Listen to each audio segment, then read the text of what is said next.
ধন্যবাদ।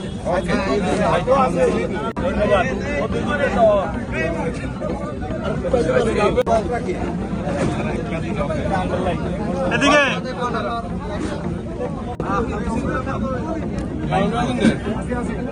Thank you. ঠিক আছে, ঠিক আছে। পরিচালনা কমিটির পক্ষ থেকে আন্তরিক ধন্যবাদ জানাচ্ছি কৃতজ্ঞ জাতীয় সংসদ সদস্য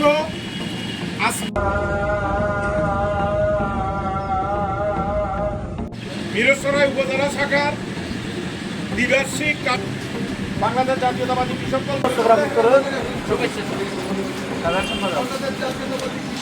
দরবার শুকরিয়া জ্ঞাপন করছি। আল্লাহ পাক আজকের এই একটা সুন্দর নির্বাচনের প্রতি আবারও কৃতজ্ঞতা জানিয়ে আগামী 13ই দিন আপনাদের সাথে দেখা হচ্ছে একটি উৎসব হিসেবে এবং সহকারী নির্বাচন কমিশনার হিসেবে আমাদের দায়িত্বটা হচ্ছে নির্বাচন কমিশনের যে দায়িত্ব আপনারা আমি আবারও একটি সফল সম্মেলন আপনারা যারা আপনাদের নির্বাচন কমিশনের পক্ষ থেকে আমাদেরকে কমিশনার দায়িত্ব থেকে